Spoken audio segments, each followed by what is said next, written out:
episode I want to show you our solar hookup. From the solar panels through to the batteries, solar controllers, the C-box, and how much power we get from these panels. We have 3 540 watt solar panels which are set on top of what used to be our bimini. So we now have a fiberglass hardtop.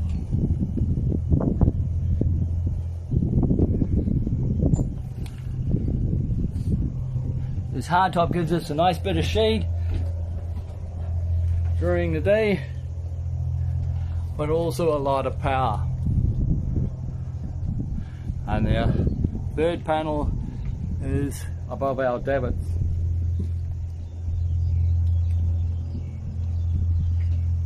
Okay.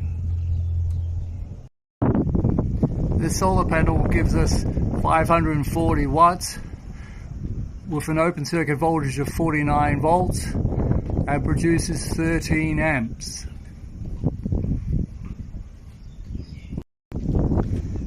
Each panel has a positive and a negative output which I run along underneath the hardtop, and they have MC4 connectors on each cable. This cable from the solar panel is 4 square millimeters. That's the norm.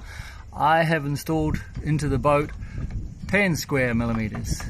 Conveniently, the connectors fit together. This is so that because my run is 15 meters long, so I want to decrease the voltage drop and try and maximize the amount of power out. The cables all join together, run down the outside of my stainless steel bimini setup.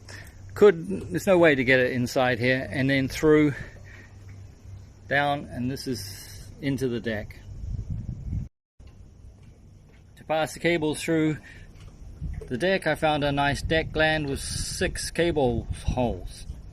It works very nicely and seals through the deck, so I don't get any water in that. The cables then run through the inside into my starboard cockpit locker, where I have a set of double pull breakers for each line. This gives me the ability to switch off the solar panels if I need to do any work inside the boat, and also if there's lightning around, I can shut off the system. From the starboard cockpit locker, the wires run along the gunnel line, behind the navigation area, through into the saloon, and down to the solar controllers. Let me remove the cushions and I'll show you more detail.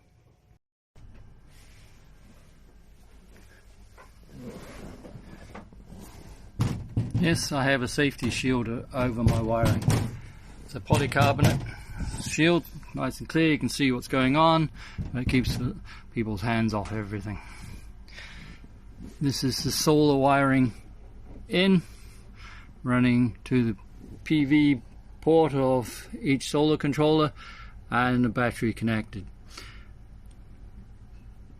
To understand these solar panels, the charge controllers, you need to understand what this is. This is the MPPT charger with a maximum input voltage of 150 volts and an amperage output of 45. So each of these controllers is capable of putting out 45 amps at 12 volts. The solar panels run at 50 volts, producing 13 amps at 50 volts. If you convert that, then the solar panels can put out 43 amps at 12 volts. So I need a charge controller for each panel. The solar power goes in, the charge comes out, goes through a DC breaker so I can shut down the system as well from here, and then the negative is fed over there on the negative bus, and the positive goes on the positive bus. I have a 24-hour supply for things like bilge, the surbox and the shunt. If I shut all the battery switches off, then that would actually be off.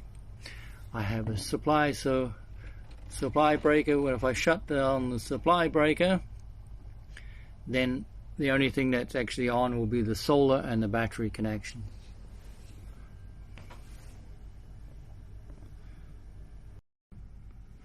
Each smart controller has a connection here which runs across and is connected into the Surbox GX. So they talk to each other, so all the controllers know what the other controllers are doing. Here we have the Victron shunt, which again is being fed, all information is being fed to the Surbox. It's also very nice having 3 charge controllers. It gives me a bit of redundancy or a bit of safety. You don't lose all your solar system at one time if a solar charger goes down. Now these charge controllers, smart solar, means I can see them via Bluetooth on my phone. My lithium batteries are located under the sofa here. I have 3 300 amp hour lithium batteries from Subsilon. 300 amp hour, which gives me 3,840 watts per battery. These are smart Bluetooth as well, so I can see them on my phone. The BMS on this side of things will shut down at maximum output 200 amps. So I have a possibility here of drawing 600 amps. All the negative cables are the same length. All the positive cables are the same length. So that's why it looks a little bit like spaghetti junction. And then we have fuse holders for each of the batteries. Under my navigation table, I have shore power inverter changeover switch and a Victron Phoenix 3000 watt inverter and a battery isolation switch for the inverter.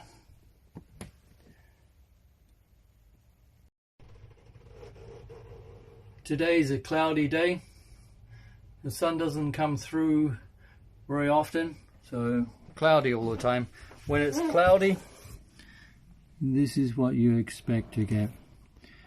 We're receiving 400 watts.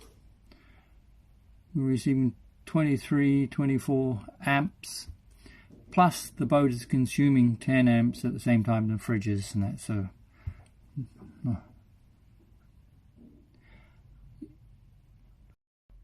we have 1,620 watts of solar panels, and on a cloudy day we're getting roughly 400 watts, producing 25 amps.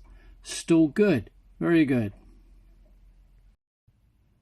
When you're designing a system, I think you should look at that you'll receive about a third of your watts available.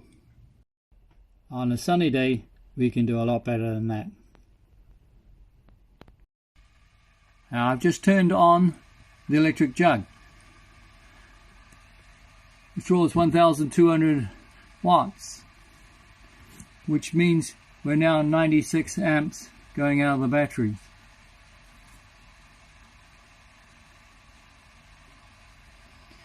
With the lithium batteries, you get a very low voltage drop.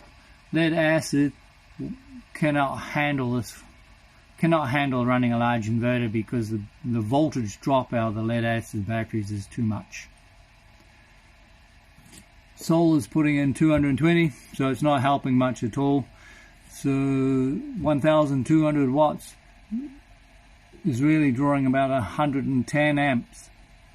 out of a 12-volt system. The Victron color display gives you a very good overview of the boat, and here we're looking at the smart solar charge controller for the aft panel, and we're looking at one of the batteries. You can see on this battery view we're 51% charging. We currently got 6.6 amps going in. The voltage of the battery is 13.3. This is a lithium battery, so your voltage is always looks a little bit higher. Capacity wise, we're at 51%. The smart solar charge controller is receiving 37 volts in, or the sun's just coming out, raising it now. 10.9 amps is receiving into the smart controller, and it's putting out 13.48 volts, 32 amps, and just depending on the sun. It's changing quite quickly and doing quite well, and that of course reflects on what's going into the battery.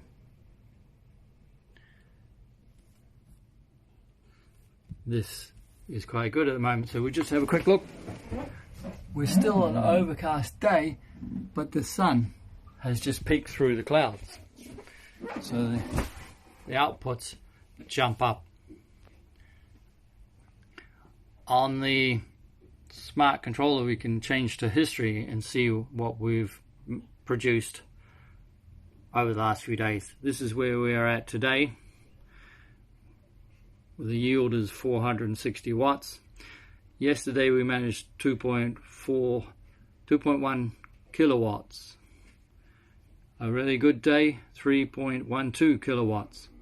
The panel itself created 526 watts maximum wattage coming out of the panels.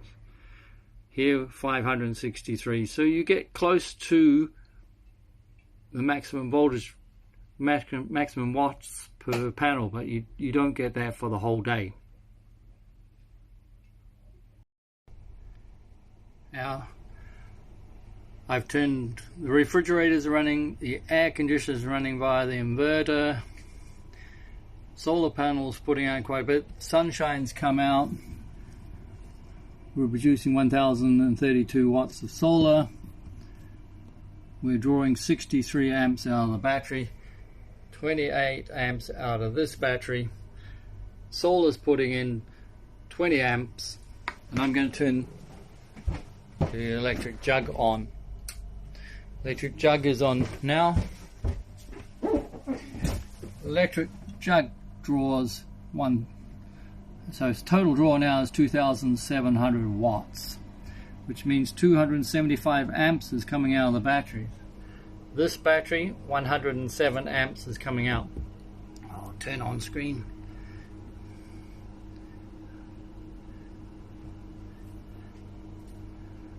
This solar, the sun's going up, it's only supplying 19 amps of that. So effectively with 263 amps coming out, supplying 30. Oh, it's shady. Sun's coming out again. It's supplying 32 amps. So the amperage per battery starts dropping. Solar's helping with 900 watts. Inverter's using 2,700 watts.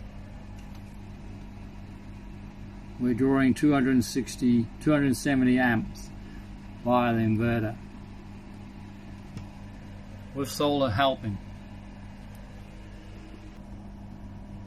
Now we're getting close to 300 amps. 300 amps coming out now. 110 out of each battery. So you need to size your batteries so that they're capable of putting out whatever the inverter can draw. We're up 306 now.